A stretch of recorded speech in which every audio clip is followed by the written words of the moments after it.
सभी दोस्तों को नमस्कार। मैं हूं आपका अपना कुलदीप कुमार। स्वागत करता हूं कैलिन में। तो मेरे प्यारे प्यारे बच्चों, जैसे कि हमने आपसे कहा था कि भैया वन शॉट की सीरीज नहीं रुकेगी, तो भाई हम आपके लिए लाए हैं एक प्यारा सा चैप्टर जो कि हमारे ज्योग्राफी से बिलोंग करता है। That is called minerals and क्या एनर्जी रिसोर्स। देखो भाई, अब आपको तो मालूम ही है हमारे इस डे टू डे की लाइफ में कहीं ना कहीं हम ना किसी मिनरल्स का या फिर किसी एनर्जी सोर्स का यूज़ कर रहे हैं। सबसे बेस्ट एग्जाम्पल है हमारा पेट्रोल। पेट्रोल को ले लो भाई, पेट्रोल तो हर कोई यूज़ कर रहा है नहीं, यूज़ कर रहा नहीं कर रहा। इलेक्ट्रिसिटी भी कहेंगे सर यूज़ हो रही है, अभी देख लो। अब इलेक्ट्रिसिटी पेट्रोल हो गया, ठीक है। कोयला भी था पहले, लेकिन अब धीरे धीरे कोयले का यूज़ कम हो गया, लेकिन अभी भी बहुत सी जगहों पे कोयला यूज़ हो रहा है। तो कहीं ना कहीं हम इस धरती से निकले, यानी कि हमारे इस अर्थ से निकले हुए क्या हर एक प्रकार के मिनरल्स का, हर एक प्रकार के एनर्जी रिसोर्सेज का क्या कर रहे हैं, भरपूर यूज़ करने में लगे पड़े हैं और अभी और भी डेवलप कर रहे हैं। लेकिन हम इस चैप्टर में क्या पढ़ेंगे? क्या हम ये पढ़ेंगे कि सर जी ये एनर्जी रिसोर्स हमारे कहाँ कहाँ हैं? बिल्कुल हाँ पढ़ेंगे। क्या हम ये पढ़ेंगे ये रिसोर्स जो हमारे अभी हमारे पास और कितने बचे हैं? हाँ बिल्कुल पढ़ेंगे। कौन सा रिसोर्स अच्छा है, कौन सा रिसोर्स बुरा है, हम ये भी पढ़ेंगे। साथ ही साथ हम ये पढ़ेंगे कि इन रिसोर्सेज को जो क्या बोलते हैं ओरिजिन कहाँ पर है और इनका यूजेस कहाँ पर है, ठीक है, किस स्टेट के अंदर ज़्यादा अच्छा। तो यहाँ पर एक चीज़ आती है, मुझे अच्छे से याद आ गया, मैं रट्टा मार के आया था घर से, मैं बताना भूल जाऊँ नहीं तो फिर बाद में गुरुजी तुमने बताया नहीं। भाई साहब वो क्या थी? वो थी मैप। जी हाँ, मैप से इसके अंदर क्वेश्चन बन सकता है। पूछो कैसे? सर मैप में इसमें क्वेश्चन क्या बनेगा? भाई मैप के अंदर इसके अंदर क्वेश्चन बनेगा भाई साहब क्या? पूछो क्या गुरुजी? इसके अंदर ना आपसे पूछा जाएगा कि कौन सा जो है, जैसे कोयला हो गया तो कोयले की स्टेट्स बताओ, ठीक है, आयरन की स्टेट्स बताओ, बॉक्साइट की स्टेट्स बताओ, ठीक है, मेजर स्टेट्स है ना कि बड़ी बड़ी स्टेट्स कहाँ कहाँ पाया जाता है। कुछ बेल्ट्स के नाम पूछेगा। बेल्ट मतलब जहाँ पे जैसे एक होनी ना बेल्ट चलती है, जैसे मान लो मुंबई से चली, मुंबई से कहाँ गई, एमपी में गई, एमपी से कहाँ गई, राजस्थान गई, है ना, राजस्थान सर कहाँ पाया गई, अपना हरियाणा पहुँच गई। तो इस तरह से एक बेल्ट से चलती है, तो इस बेल्ट के नाम भी हमें थोड़े बहुत याद रखने पड़ेंगे। अब इस बेल्ट कौन कौन सी जो इंपॉर्टेंट बेल्ट्स हैं जो आपके एग्जाम में आएंगी आपके बोर्ड एग्जाम में आग लगाएंगी, वही बेल्ट्स का नाम लेके मैं आपके सामने आया हूँ। चलो जी, तो भाई शुरुआत करें भैया। थोड़ा सा कुछ हल्का सा देख लेते छोटा मोटा कि भाई शुरुआत में आखिर ये है क्या, ये किसकी बात कर रहा है, कहाँ की बात कर रहा है और क्यों बात कर रहा है। बड़े ध्यान सुनना, बड़े प्यार सुनना। गुरुजी पहला नंबर रखा है मिनरल्स, बेसिकली नेचुरल रिसोर्सेज हमारे होमोजीनियस सब्सटेंस हैं, ठीक है, मतलब एक ही प्रकार के, है ना, होमोजीनियस का मतलब एक ही प्रकार की चीज़ें मिलकर बनते हैं, ठीक है। अच्छा ना के बोला सब्सटेंस विद क्या डेफिनेटेबल क्या इंटरनल स्ट्रक्चर। अच्छा इसका एक स्ट्रक्चर ना, मतलब पर्टिकुलर स्ट्रक्चर जो अंदर का एकदम फिक्स है। जैसे आपके सामने यहाँ पे देखो एक आयरन ओर है, ठीक है, एक सल्फर ओर है, एल्यूमिनियम है, ओर ऑफ लेड है और ओर ऑफ क्या पोटाश है। अब यहाँ पर जो पिक्चर लगी है बेटा वो बेसिकली कैसे लगी है? ब्लैक एंड व्हाइट लगी है। तो आप सोचो गुरुजी ब्लैक एंड व्हाइट पिक्चर की, देखो जो ब्लैक एंड व्हाइट है। अब मैं आपको मेनली समझाने वाला स्ट्रक्चर। यहाँ पे स्ट्रक्चर आप देखोगे तो सर आयरन का किस प्रकार से, सल्फर का किस प्रकार से और एल्यूमिनियम किस प्रकार से। यहाँ पर देखो क्या है, ये कुछ क्या है जिसका स्ट्रक्चर है, किसका, सल्फर का। देखो आप तो कहीं ना कहीं सर ये क्या है, एक चट्टान के रूप में उभरा हुआ छोटा छोटा सा, ठीक है। अगर देखो यहाँ पे कहीं ना कहीं वैसे डॉटेड डॉटेड बने हुए हैं। अगर आप देखें यहाँ पे एल्यूमिनियम की बात करें, यहाँ पे क्या गोल गोल टाइप के जो शेल्स बने हुए एक तरह से ना, गोल गोल टाइप के शेल बने होते हैं, इनमें से निकाला जाए आपका एल्यूमिनियम। लेड की बात करें सर एकदम बिल्कुल तो बोलना काला पत्ता टाइप का होता है, ये उस तरह का है। और पोटाश हमारा ये है। हाँ, आयरन ओर की बात कर लो सर, एकदम फ्लैट सरफेस होगा, ज़्यादा उबड़ खाबड़ नहीं होगा, उसके अंदर से निकाला जाएगा। तो ये ओर्स की हमारी अलग अलग पिक्चर्स हैं, ठीक है। अच्छा एक बात सुनो, हम इन ओर्स को कहाँ से निकालते हैं? बेसिकली नेचुरली निकालते हैं। हमारा निकालने का जो नेचुरली जो प्रोसेस होता है वो इस तरह से होता है कि ये कहीं ना कहीं हमें क्या दें, प्रॉफिटेबल क्या बिजनेस दें या फिर प्रॉफिटेबल चीज़ दें। अब ये प्रॉफिटेबल बिजनेस कह लो, ये चीज़ कह लो, ये चीज़ है क्या भाई साहब? हमारे डे टू डे लाइफ में यूज़ होता नहीं होता भाई। एल्यूमिनियम ले लो, स्टील ले लो। जैसे मैं भी आपको एक छोटा सा एग्जांपल दूंगा, बेहतरीन एग्जांपल है। आज हम लोग यहाँ पर भाई क्या कर रहे हैं, ये रिकॉर्डिंग का सेशन चल रहा है, ठीक है, ये रिकॉर्डिंग का सेशन चल रहा है। हमें लगी चाय की तड़प, ठीक है, मैं और मेरा बचपन का दोस्त हम गए बाहर, हम लेके आए बेटा एक बर्तन, स्टील वाला बर्तन। हमारे पास क्या गैस नहीं है, हमने क्या पकड़ा, हमने गुरुजी पकड़ लिया इंडक्शन कुकर। अब ये इंडक्शन कुकर मेरे बच्चे जो है हम लेके आए। अब इंडक्शन जो कुकर लेके आए, क्यों लेके आए? ताकि हम इसका यूज़ कर सकें। अब हम दिखाएंगे आपको ऐसे छोटा सा एग्जाम्पल। अभी छोटा एग्जाम्पल क्या है मेरे भाई, देखो यहाँ से ये बर्तन है, ये नेचुरल बर्तन, देखो नया नया बर्तन खरीद के लाया भाई। और ये देखो चक्कू भी है, हर एक चीज़ आपके सामने अवेलेबल है, हर एक चीज़। और ये देखो प्लेट भी है, सब कुछ लाए हैं, ठीक है ना। तो हमने किसी भी चीज़ की कमी नहीं छोड़ी, साथ साथ हम लोग ये ले भी लाए हैं। और देखिए एक चीज़ और है सर, दैट इज कल ये दूसरी चीज़ उठा के मत देना सर, उठा के मत देना सर, अरे नहीं सर समझो करो दिख जाएगा। तो इसमें क्या है, हम लोगों ने क्या चीज़ दिखाने की कोशिश करी, हमने दिखाने की कोशिश करी कि हमारे पास जो रिसोर्सेज हैं basically these all are resources from क्या नेचुरल, क्या फ्रॉम नेचुरल। तो ये नेचुरली है। ये जो स्टील का जो हमारा ये बर्तन है किससे बनाया हमने, ओर से बनाया है, जो नेचुरली का निकला अर्थ से निकला। तो देखो कहीं ना कहीं ये स्टील का बर्तन, अब ये तो है नहीं कि स्टील का पेड़ लगता है कि ना भाई स्टील तोड़ लिया, ऐसा तो है नहीं कि इंडक्शन कुकर का पेड़ लगता है लो जी तो तोड़ लिया, ये तो है नहीं कि स्मार्ट का कोई पेड़ लगता तोड़ लिया, भाई कहीं ना किसी न किसी ओर्स से निकले हुए हैं। ठीक है, ओर्स को बेसिकली हिंदी में क्या बोलते हैं, अयस्क। क्या बोलते हैं बेटा, अयस्क कहते हैं। हाँ जी हाँ, तुम्हारा मास्टर इस मामले में बहुत बढ़िया है, तो मैं हिंदी और इंग्लिश दोनों समझाएगा। अयस्क कहता है। अयस्क की खास बात यह कि केवल एक ओर से एक ही चीज़ नहीं निकलती। यहाँ पर तो ये दिखाएगा ना कि एक ओर से केवल एक ही चीज निकल रही है। कभी कभी क्या होता है कि कुछ ऐसे ओर्स होता है जिनमें से क्या मल्टीपल्स ऑफ क्या निकलते हैं, एलिमेंट्स निकलते हैं। ठीक है, किसी किसी में एल्यूमिनियम भी निकलता है अलग से। ठीक है, किसी किसी में बच्चे होता है स्टील भी निकलता है, किसी में से सल्फर भी निकल जाता है, आयरन भी निकल जाता है। तो ऐसा नहीं है कि खाली एक ओर से एक ही चीज निकलती है, मल्टीपल्स ऑफ एलिमेंट्स निकलने की संभावनाएं होती हैं। और यही वजह होती है, एक प्रक्रिया होती है जिसको बोलते हैं स्मेल्टिंग, या फिर हिंदी में बोल लो उसको प्रगलन। क्या बोलते हैं बेटा, प्रगलन। प्रगलन के अंदर क्या होता है मेरे बच्चे कि हम लोग इन ओर्स को अलग अलग टेम्परेचर पे क्या करते हैं, मेल्ट करते हैं। जब अलग अलग टेम्परेचर पे मेल्ट करते हो, हर एक टेम्परेचर पे एक अलग ओर क्या निकलता है, सॉरी एक अलग एलिमेंट बाहर आके निकलता है। मान लीजिए मैं 1600 डिग्री, आई थिंक मैं गलत नहीं हूँ तो शायद 1600 से लेके 2200 डिग्री के आसपास का जो टेम्परेचर होता है मेरे बच्चे, कहीं ना कहीं वो एल्यूमिनियम को एक्सट्रैक्ट करता है, निकालता है, उस ओर से अलग करता है। ठीक है, तो ऐसे ही क्या होता है, अलग अलग चीज़ों के अलग अलग टेम्परेचर होते हैं। ठीक है ना बेटा, चलो जी ना नेक्स्ट आगे क्या कहता है, लो जी गुरु जी। अब हम मिलनर्स की बात करने आ रहे थे। तो देखो मिलनर्स को हमने इस फ्लो चार्ट के थ्रू समझेंगे कि भैया कि इसके अंदर कौन कौन से मिलनर्स हैं जो हमारे पास अवेलेबल है अर्थ में। देखो गुरुजी महाकाल के नाम पे गुरुजी क्या कहता है, एक है मेटेलिक। ऑब्वियस बात है, मेटेलिक का नाम आ गया तो क्या आएगा, लोहा तो उसमें शामिल हो गई होगा, लोखंड, लोखंड जिसको हम बोलते हैं। फेरियस जिसके अंदर क्या होगा, आयरन प्रेजेंट होगा। ठीक है, जिसका एक पार्ट क्या होगा, आयरन का होगा ही होगा। एग्जांपल ले लो, आयरन ले लो, मैग्नीज ले लो, निकल ले लो, कोबाल्ट ले लो। ये वो आइटम होगा जिसके अंदर क्या हमारा आयरन का पार्ट शामिल है ही है। अगर हम बात करें मेटलिक की, तो मेटलिक में सर एक चीज़ और है, नॉन फ्यूरियस, जिसके अंदर मेटलिक का पार्ट नहीं भी है। ओह माय गॉड गुरुजी ये क्या बात हुई, इसका मतलब होगा मेटलिक के अंदर दो चीज़ें हैं, एक जिसके अंदर आयरन का प्रेजेंट होगा, इसमें आयरन शामिल होगा, दूसरे वाले में क्या होगा, आयरन शामिल नहीं होगा। तो फिर गुरुजी इसमें शामिल क्या होगा, गुरुजी नहीं, कुछ नहीं, ये अपने आप में खुद ब खुद क्या होंगे, प्योर सब्सटेंस होंगे। ये अपने आप में क्या होगा, प्योर सब्सटेंस होगा, मतलब ये जो पदार्थ में कोई मिक्सचर नहीं होगा। Just like copper, just like lead, just like tin, just like क्या एल्यूमिनियम। ठीक है, ये कैसे हैं, इनके अंदर आयरन का कोई पार्ट शामिल नहीं है। अब मेरी बात ध्यान सुनो, कहता है बच्चे प्रीशियस मिनरल्स। अब ये प्रीशियस मिनरल्स कौन से हैं, प्रीशियस मिनरल का मतलब होगा जैसे होता है मतलब बहुत ज़्यादा, अरे यार लग्जरी, या फिर बोल लो बड़े महंगे टाइप के, सोना हो गया है ना, सिल्वर हो गया। ठीक है, इस तरह के आपके जो होते हैं जिसको हमारे प्लेटिनियम हो गया, प्लेटिनियम है ना, वाइट गोल्ड जिसको हम बोलते हैं।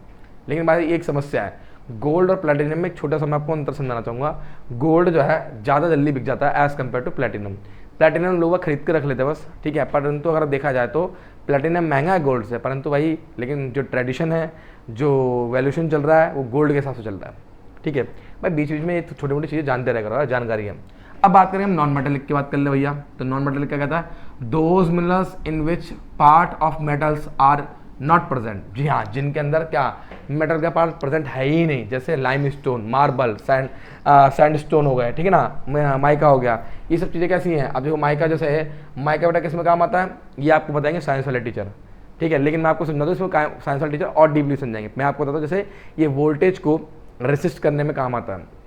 अगर मान लो आपके घर में कोई हाई वोल्टेज आ गई इन केस, और हाई वोल्टेज से सर क्या हुआ कि आपको लगता है कि आपके इंस्ट्रूमेंट फट सकते हैं, फूक सकते हैं, तो आपके जैसे होता है ना एक तरह का कैपेसिटर टाइप का होता है कि भैया जैसे अगर हाई वोल्टेज पास होगी तो क्या हो जाएगा, ये तुरंत क्या होगा, ब्लास्ट हो जाएगा, फट जाएगा। तो आपके जैसे होता है ना घरों में एमसी गिर जाती है, तो उसके लिए क्या होता है, ये एक तरह से उत्तरदायित्व होता है कि हाँ भाई आपके इक्विपमेंट्स को बचाएगा। क्योंकि इसका क्या होता है, लो इसे होता है डाई इलेक्ट्रिक। क्या बोलते हैं बेटा, डाई इलेक्ट्रिक। जी हाँ, माइका को हम क्या बोलते हैं, dielectric, that is called dielectric. जहाँ डाई इलेक्ट्रिक ब्रेक डाउन कहते हैं, डाई इलेक्ट्रिक क्या बेटा, ब्रेक डाउन क्या है वैसे, हाँ डाई इलेक्ट्रिक ब्रेक डाउन कहते हैं, ध्यान रखना इस बात को आप लोग। ठीक है ना, डाई इलेक्ट्रिक ब्रेक डाउन। ठीक है जी, लाइम स्टोन, मार्बल वगैरह तो जानते हो, लाइम स्टोन वगैरह किसमें यूज होता है, हमारा सीमेंट वगैरह में है ना। मार्बल तो आपके घर में लगा हुआ, मेरे घर में तो लगा नहीं, मेरे घर में फर्श नॉर्मल सीमेंट का। तो कहीं ना कहीं सीमेंट वाला जो मिल रहा है मेरे घर में, मार्बल वाला आपके घर में है जी। अब बात करो एनर्जी रिसोर्स की बात कर ले गुरुजी। एनर्जी जो तो हमें ताकत देते हैं। अब ताकत का मतलब ये नहीं कि हम लोग पी लेते हैं, ताकत का मतलब है जिनसे जनरली क्या होता है, देखो ये यूज़ होते हैं, आई रिपीट माय डियर, ये यूज़ होते हैं। ठीक है ना, और मेरे बच्चे कहते हैं ये कहते हैं शक्ति देते हैं किसी भी चीज़ को चलाने के लिए। जैसे अगर हम बात करें कोल की, भाई कोयला जलेगा, कोयला जला हीट प्रोड्यूस करेगा। ठीक है, घरों में रोटी बनाने का काम भी आता है, इलेक्ट्रिसिटी प्रोड्यूस करने का काम भी आता है। मेरे बच्चे पेट्रोलियम की बात करें, भैया गाड़ी चलेगी नहीं चलेगी, कभी गाड़ी चलेगी आपकी बस चलेगी, ट्रैक्टर चलेंगे, है ना, आपकी ऑल्टो चलेगी, जो भी है। आप नेचुरल गैस की बात कर लें, जो किसमें से निकलती है, अर्थ में से निकलती है, उस नेचुरल गैस के रिसोर्सेज का हम यूज़ भी करते हैं, कहीं कहीं उसको कार वगैरह में यूज़ भी किया जाता है, ठीक है। और साथ साथ उससे हम लोग इलेक्ट्रिसिटी भी करते हैं, जनरेट करते हैं। और नेचुरल गैसेस बहुत सारी हैं, एक नहीं काफ़ी सारी हैं, और हर किसी का अलग अलग क्या यूज़ है, ठीक है बेटा। चलो जी, तो हमने छोटा सा एक ओवरव्यू समझ लिया कि मेटेलिक, नॉन मेटेलिक और एनर्जी। लेकिन अब गुरुजी इसके बारे में हम थोड़ा डीपली पढ़ेंगे। कैसे पढ़ेंगे? डीपली। ले भैया आ जाओ ये। चलो जी, सबसे पहला है हम ये जान लेते हैं हमारे पास सोर्स कौन कौन सी है जिससे हमें मिनरल्स प्राप्त होता है। सिंपल सी है सर जी हाँ, इग्निशियस और मेटाफोरिक रॉक्स, जो हमारी अग्नेय और कायांतरित शैलें हैं। हाँ भाई, हिंदी में सुन लो भाई, इसका मीनिंग है अग्नेय और कायांतरित। अगर आपको इसको थोड़ा सा मतलब दिमाग से सोचो ना, तो बेसिकली क्या होता है, ये आप लावा नहीं निकलता है, तो लावा जब निकलता है होता क्या, उस लावा के ठंडे हो जाने से जो चट्टानें बनती हैं, ठीक है, ठंडे हो जाने से जो चट्टानें बनती हैं, उन चट्टानों में से जो ओर्स निकलते हैं, ये उसका रिसोर्स हो गया। अगर हम बात करें सेडिमेंट्री रॉक्स, तो सेडिमेंट्री रॉक्स कौन सा होता है, जब एक की जो क्या होती है, एक लेयर के ऊपर दूसरी लेयर चढ़ जाती है, तो उसके ऊपर जो रॉक्स जो चढ़ी हुई, दैट इज कॉल्ड क्या, सेडिमेंट्री रॉक्स। उस ओर से निकलने वाला दैट इज कॉल्ड क्या, कोल कहलाता है। Decomposition of surface of rock, अगर मान लिए कोई लेयर, अर्थ की कोई लेयर है, वो कट रही है, टूट रही है, उससे निकलने वाला जो ओर है सर, वो हमारा क्या है, बॉक्साइड में आता है। किसमें आता है? बॉक्साइड में। डिकम्पोजिशन से क्या मिलता है? मैं बॉक्साइड। एलोवेली का मतलब अगर हम मिले तो इसको हिंदी में कहते हैं जलोढ़। जलोढ़ बोलते हैं। जलोढ़ समझते हो? जो जल के द्वारा भाग कर लाई गई, दैट इज कॉल्ड जलोढ़। तो इसका कॉन्सेप्ट ये है सर जी, एक जगह से दूसरी जगह, जैसे आपने देखा होगा जो गोल्ड निकलता है, जो गोल्ड निकलता है, आपने देखो पानी में बहते बहते भी निकलता है सर, उसका लॉजिक ये होता है कि वो कहीं से और से भी आया, अंदर तो छुपा हुआ धरती के पर कहीं और से भी आया सर, वो क्या बहकर आया है, ठीक है। आप देखना जनरली जहाँ पे गोल्ड निकल रहा होगा ना, उसके जो आसपास के जो इलाके होंगे सर, वहाँ पर ना पक्का आपको नदी मिलेगी। सूखे इलाके में कभी गोल्ड नहीं मिलेगा आपको, या तो उसके नीचे क्या हो रही, बह रही होगी।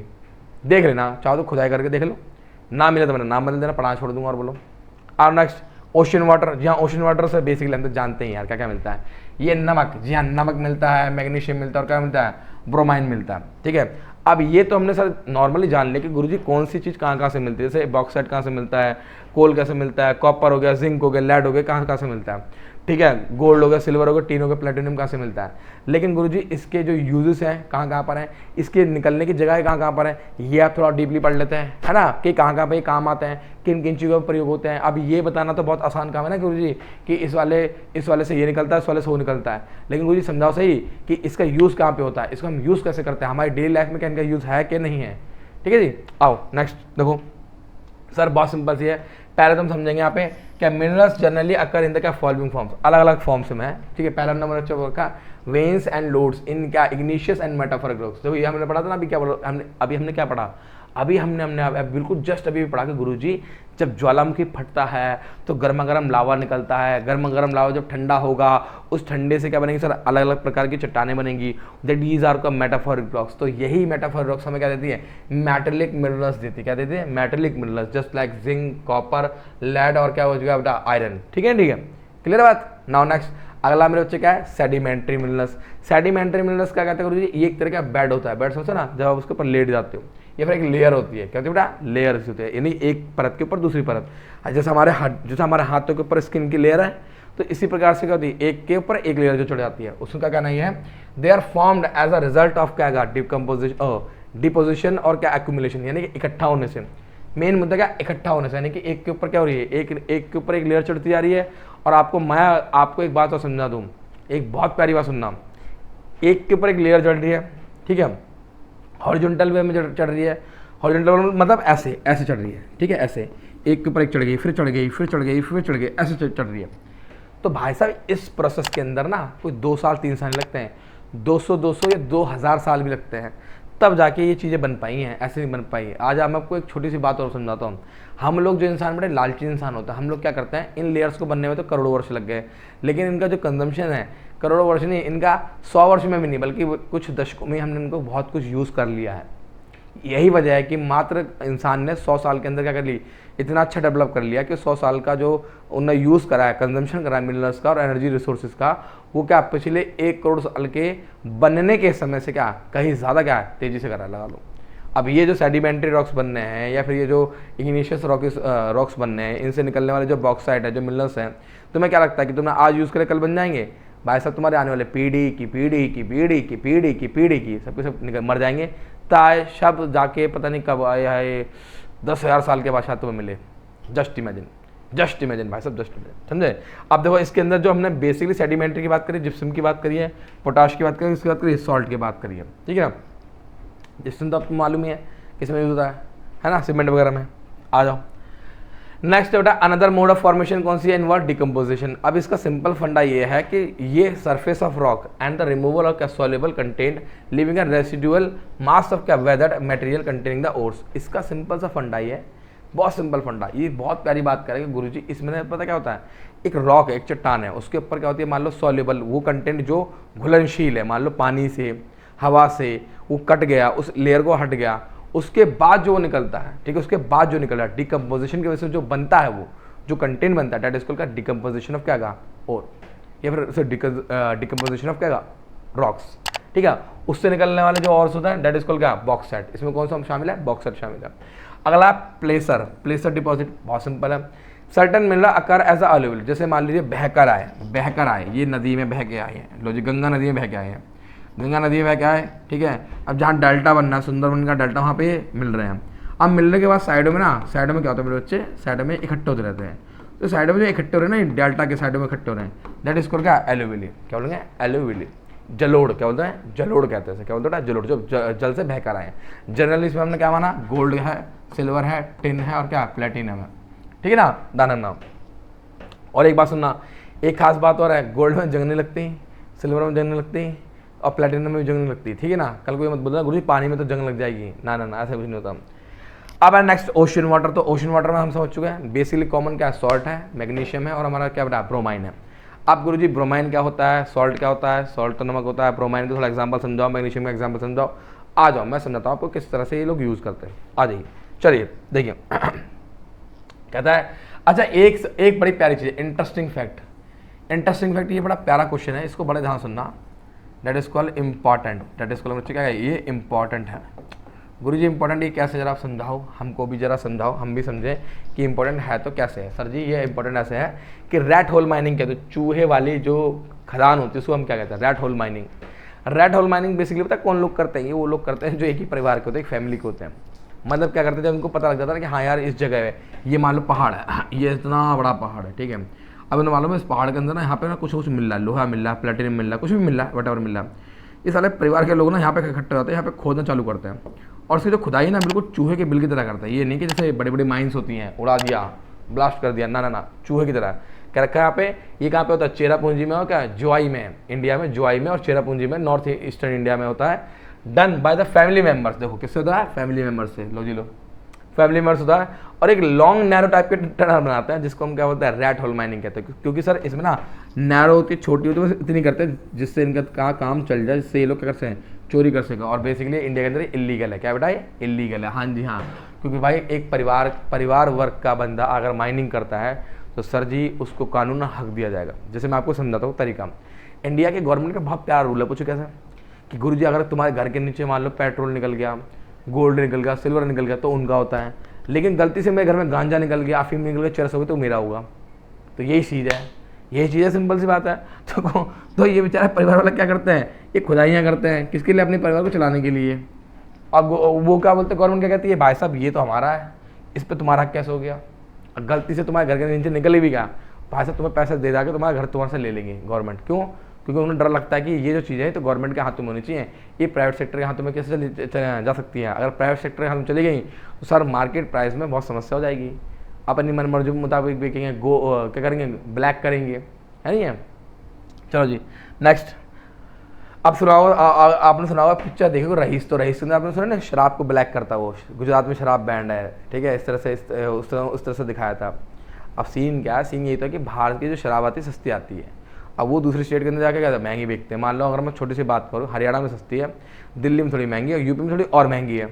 तो बेसिकली लोग क्या करते हैं, हरियाणा से खरीद के लाते, दिल्ली में ला के बेचते हैं, या फिर क्या बेचते हैं, यूपी में ला के बेचते हैं। अब पॉइंट क्या है, पॉइंट ये है गुरुजी, आप ये बताओ, अगर वो बेच रहा है तो कैसे पता लगेगा कि वो हरियाणा के पास है। उसकी बोतल पर साफ साफ लिखा था only sold in Haryana, only sold in Delhi, only sold in क्या यूपी, इस तरह से। समझो आपको, समझो मैं क्या पढ़ाने बैठ गया यार तुम्हें, भगवान राम राम राम राम। चले जाओ, आ देखो, माइनिंग बेसिकली मतलब कहता है sir extraction of useful and क्या commercially available minerals by the digging down ठीक है। द अर्थ इज कॉल्ड क्या माइनिंग। जिस प्रकार से हम अर्थ को अपनी धरती माँ के अंदर क्या खोद खोद कर चीज़ों को बाहर निकालते हैं और वो पदार्थ निकालते हैं, वो एलिमेंट्स निकालते हैं जो हमारे लिए क्या है कमर्शियली बहुत क्या है महत्वपूर्ण है और क्या वैसे ही महत्वपूर्ण हमारी डेली हमारा रूटीन लाइफ में भी बहुत इंपॉर्टेंट है। बात समझते नहीं समझते हो आप। कोयला आपने सुना होगा, कोयला का मैं बहुत प्यारा एग्जांपल समझाऊंगा, आप सुनकर ना हैरान हो जाओगे, गुरुजी कैसी बात कर रहे हो आप, हैं कोयला ऐसे भी यूज़ होता है। बिल्कुल बता रहा मैं, कोयले को लोग बाग क्या करते हैं तड़के में यूज़ करते हैं। आप ना फूड ब्लॉग देखना, लोग बाग कोयले को तड़के में यूज़ करते हैं। लोग बाग कोयले की सर रोटी भी बनाते हैं, लोग बाग कोयले से इलेक्ट्रिसिटी भी बनाते हैं, लोग बाग कोयले से मंजन भी बना रहे हैं, लोग बाग कोयले से फेस पैक भी बना रहे हैं। तो यहाँ पे मल्टीपल यूज़ हो गया किसका, कोयले का। लोग बाग कोयले से पानी को क्या कर रहे हैं, साफ भी कर रहे हैं। दैट इज समझे, ये यूज़ होता है, एक मिनरल्स का ये यूज़ है, ठीक है। और कोयला से क्या होता है, जब मतलब एक नाम नहीं बोलूँगा मैं, कोयले से जादू भी होता है, ठीक है, ठीक है। तो शनिदेव खुश हो जाते हैं कोयले से। अरे ये तो पहली बार पता लगा यार। शनिदेव तुमने सुना था कि अगर आप कुत्ते को रोटी खिलाओ तो शायद उससे वो ज़्यादा प्रसन्न होते हैं, प्रकोप उनका कम होता है। लेकिन हमने किसी जीव जंतु जानवर को नहीं छोड़ा अपने जीवन में, किसी को क्या नहीं खिलाया। जीव जंतु ने भी कह दिया आप हमें मत खिला, हम किसी और खा लेंगे, तेरा कुछ नहीं सकता, तेरा कुछ नहीं सकता, बिना बात के तो रोटी हमारे ऊपर बर्बाद कर रहा है, किसी और को खिला दे शायद उसकी तो दुआ लग जाए। चलो देखो आगे, मजाक कर रहा था।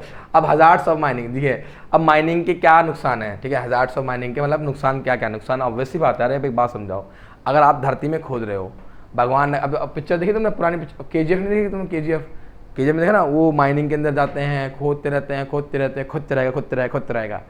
पर कभी कभी माइनिंग करते करते पता चला तुम खोदते खोदते पल्ली नदी में घुस जाओ। हाँ ऐसा भी होता है, पता चला तुमने ऐसी जगह चोट मार दी, वहाँ पर कुछ मतलब ऐसा चोट मार दी जैसे कि वो कमज़ोर थी, वो जगह जो कमज़ोर थी उससे क्या पूरा पूरा धंस गया। कभी कभी हमारा एक दोस्त है, वो वहाँ पे क्या करते थे, वो इंटर्नशिप के लिए गए थे, तो वहाँ पे कोयले पड़ा रहता था। तो कोयले की गर्मी में है वो अचानक से हीट मारता था, मतलब कोयला जल जाता था। तो कभी कभी ऐसा भी होता है कि आप जहाँ पे कोयले की माइनिंग्स हैं वहाँ पे खुदाई कर रहे हो, हीट प्रोसेस की वजह से अपने आप कोयला आग भी पकड़ लेता है, तो ऐसा भी आप जल भी सकते हो। तो ये हज़ार्ड्स है किसके, हमारे क्या बोलते हैं माइनिंग के। तो इसका वो ध्यान रखना। और कभी कभी वहाँ पे खुदाई करते वक्त आपको जहरीली गैसें भी मिलेंगी, हाँ पॉइजनस गैसें भी मिलेंगी, ठीक है ध्यान रखना। नेक्स्ट है बेटा अब आयरन। अब आयरन तो हम जानते ही हैं, लोहा। ये लोहा हमारे घर को भी बनाता है, कभी कभी हमारी मतलब टांगे भी तोड़ देता है। कैसे तोड़ता है, बत्ती में जिक्र होगा, मम्मी भी सीधा उठाती है वाइपर, सड़ाक मारते रख के।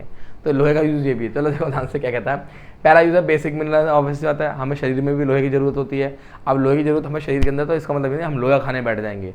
हमारे पास भगवान ने जो वो दिए ना, शाकाहारी जो चीज़ें दी हैं, उनके अंदर ये भरपूर मात्रा में मिल जाता है, ठीक है। और ये हमारी बैकबोन है किसका, डेवलपमेंट का। तो यही वाली बात है। अगर आपके पूछे ना कि अर्थव्यवस्था की रीढ़ की हड्डी क्या है, हिंदी में क्या कहेंगे गुरु जी, अर्थव्यवस्था की रीढ़ की हड्डी, डेट इज कॉल्ड अर्थव्यवस्था की रीढ़ की हड्डी, ठीक है ना। रीढ़ की क्या है, हाँ हड्डी कहते हैं इसे, ये जान रखना आप लोग। अब कहता है अर्थव्यवस्था से रीढ़ की हड्डी कहते हैं। अच्छा इसके अंदर देखो चीज़ क्या है, हमें किससे मिलता है, मैग्नेटाइट ओर से मिलता है। इस ओर का नाम क्या है, मैग्नेटाइट। अब ये ना दिमाग में एक बात समझो, अपने दिमाग में इस बात को जहन में उतार लो भाई साहब, क्या कि और वो पदार्थ है जिससे वो चीज़ निकल रही है, और उसको नाम इसलिए दिया गया है क्योंकि सर उसके अंदर और भी चीज़ें क्या जुड़ी हुई हैं छोटी छोटी। अगर मैंने बोला मैग्नेटाइट ओर्स, अब तुमसे सर मैग्नेटाइट क्या हुआ, अब मैं तुम्हें बताता हूँ।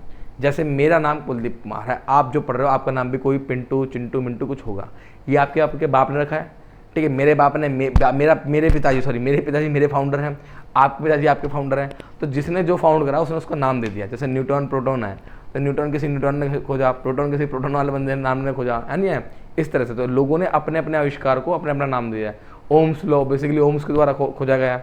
तो यही चीज़ है कि आप लोग बहुत सॉरी मैग्नेटाइट का मतलब कहते हैं, अबे नाम का मतलब मैं क्या बताऊँ यार, नाम है तो नाम है, सीधी सी बात है, ऑब्वियस सी बात है। हाँ यार, अब तुम कहोगे गुरुजी आपके नाम का कोई मीनिंग है। अब भाई बुजुर्गों ने मीनिंग बना दी तो बना दिए, लेकिन यहाँ पर तो मीनिंग कुछ और ही है। यहाँ पे मीनिंग क्या है कि किसी बंदे ने खोज करी, उसने अपना नाम दे दिया, उसने बता दिया कि जिसके अंदर 70% क्या पाया जाएगा, आयरन पाया जाएगा, वो क्या कहलाएगा, मैग्नेटाइट और कहलाएगा।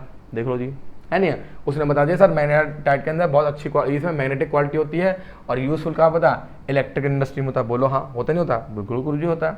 बस जाता जो आयरन है किसमें होता है, मैग्नेटिक में होता है या फिर इंडस्ट्री में होता है। सर इसके बाद दूसरा और आता है जिसका नाम क्या है, हेमेटाइट। हेमेटाइट क्या गुरुजी, सर ये वो और है जिसके अंदर 50 से 60% क्या होगा, आयरन हो, तो बाकी क्या होगा, बाकी कुछ और होगा। या फिर क्या पत्थर भी हो सकता है, या फिर कोई चूरा नहीं होता, साइड वो होती है रेतीली मिट्टी हो सकती है। लेकिन अगर एक इतना बड़ा टुकड़ा है, इस बड़े टुकड़े के अंदर 60% आपको क्या पाया जाएगा, आयरन पाया जाएगा। क्या पाया जाएगा, आयरन। महाकाल के नाम पे ठोको लाइक। बात समझ आई नहीं। उसने कहा मोस्ट इंपॉर्टेंट इंडस्ट्री है क्या, आयरन ओर की, ठीक है, ध्यान रखना। अब ध्यान सुनो, वो कौन कौन सी जगहें हैं इसको याद रखना बेटा, मेरे बेटे इसको याद रखना, क्योंकि सर ये पूछा जाता है कहाँ कहाँ से। सबसे ज़्यादा उड़ीसा से आता है हमारे पास, फिर आता है छत्तीसगढ़, फिर आता है कर्नाटक, फिर क्या आता है झारखंड। अच्छा एक बात समझोगे, दिल्ली हो गया, पंजाब हो गया, नहीं पंजाब तो खैर कृषि वाला सेक्टर हो गया, मुंबई हो गया, चेन्नई हो गया, है ना, कोलकाता हो गया, जो बड़ी बड़ी सिटीज़ है, मेट्रो सिटीज़ है ना, यहाँ पर साला कोई और नहीं मिलता, यहाँ पर कुछ है ही नहीं, यहाँ पर सब भूखे नंगे बसे पड़े हैं। पूछो क्यों? क्योंकि ये झारखंड है, छत्तीसगढ़ है, उड़ीसा है। आप ये सोचो जरा, बहुत ध्यान से सोचना और बहुत ध्यान से समझना। छत्तीसगढ़ में क्या हो रही है, माइनिंग हो रही है, उड़ीसा में माइनिंग हो रही है। अब ऐसी जगह कोई बंदा अपने बच्चों को कैसे रख पाएगा जहाँ पर माइनिंग होती रहे, लगातार मजदूरी वाला काम है, क्योंकि वहाँ पर मजदूरी के अलावा कोई और ऑप्शन है ही नहीं एजुकेशन का। समझो बात नहीं समझे? हाँ जी हाँ, वहाँ पे मिलो तो क्या है सर, कोई स्कूल ही नहीं है, मिलो तो कोई फैसिलिटी नहीं है। लॉजिक क्या, क्योंकि अगर वहाँ पे फैसिलिटी लगा दी सर, उनको हटाने में बार बार यहाँ से वहाँ क्या ट्रैवलिंग करवाने में समस्या पड़ेगी। यही वजह है कि क्या होता है कि इन जैसे स्टेट्स के अंदर जो है डेवलपमेंट थोड़ा कम होता है। कौन सा ये एजुकेशनल का और क्या बाकी चीज़ों के, जिस प्रकार से दिल्ली के अंदर है ना, या दिल्ली में, मुंबई में, फिर कोलकाता में इस प्रकार का डेवलपमेंट वहाँ पर देखा नहीं जाता है ना। अब आगे देखो, अच्छा देखो कितना था, 50% यहाँ, 52% सबसे ज़्यादा उड़ीसा से, फिर छत्तीसगढ़, फिर कर्नाटक, फिर क्या है झारखंड। चलो जी अगले आओ, कहता है 4 मेजर आयरन बेल्ट। हाँ जी, इसको याद रखना, 4 प्रकार की, जो 4 वो मेजर आयरन बेल्ट कौन सी है सर? पहला है उड़ीसा से झारखंड, झारखंड से कौन सा, बादामर सॉरी, ठीक है, माइन और हाई ग्रेड का हेमेटाइट और इसमें पाया जाता है। ये पहली बेल्ट आ गई। दूसरी कौन सी आ गई? दुर्ग, बस्तर, ठीक है, चंद्रपुरा बेल्ट हो गई, ठीक है, यहाँ पे। फिर तुमने क्या है, बलियारी, और क्या ये चित्रादुर्गा, और कौन सा बेटा, चिकमगलुरा। ओ माय गॉड, कितने गंदे गंदे नाम है। ये कहाँ? कर्नाटका में, महाराष्ट्र में गोवा है, और रत्नागिरी हो गया, ठीक है, किसका? महाराष्ट्र का। तो भाई साहब ये 4 मेजर बेल्ट हैं जहाँ पर हमारे पास क्या सबसे ज़्यादा क्या पाया जाता है बेटा, हमारा ये आयरन ओर बेल्ट पाई जाती है। आयरन ओर बेल्ट का मतलब कैसे, ये वो जुगाड़ है जो कि हमारे इंडिया के सबसे ज़्यादा क्या है, प्रोड्यूसिंग सेक्टर में आते हैं, किसमें? आयरन के। अच्छा, इनके नाम तो आपको याद रखने पड़ेंगे। आप तुम मुझसे पूछो तो इससे कोई जुगाड़ बताएंगे हम तुम्हें इसको जुगाड़ जरूर निकाल के देंगे कि गुरुजी हमें बताओ ना कि वो कौन कौन से जुगाड़ है जिससे हम इस बेल्ट को याद कर सकते हैं। अब ये देखो यहाँ पर, जैसे यहाँ पे कुंद्रामुख की बात करें तो कुंद्रामुख माइन में अगर हम बात करें तो 100% एक्सपोर्ट होता है, पूरा ये लगा लो 100% बॉक्स है नहीं है। अगर हम बात करें हेमेटाइट के, हाई ग्रेड हेमेटाइट जो होता है कहाँ पाया जाता है हमें? बालदियाल में, बालदियाल रेंज में पाया जाता है। और iron from these mines is exported in Japan. लो जी लो भाई सब लगा लो, यानी कि चंद्रपुरा से जो निकलने वाला जो ओर है वो कहाँ पे सीधा जाता है? साउथ कोरिया में, जापान में जाता है, लगा लो। जस्ट इमेजिन है ना। और ये मंगलूर में है, ये कहाँ से होता है? मंगलूर से एक्सपोर्ट होता है। ये इंपॉर्टेंट है भाई कि जो आयरन और होता है वो कहाँ से एक्सपोर्ट होता है मेरे बच्चे? मंगलूर से। कहाँ से होता है? मंगलूर से, है ना। महाराष्ट्र की अगर हम बात कर लें सर जी, कहाँ से होता है ये? मरमागांव पोर्ट से होता है मेरे बेटे, ठीक है।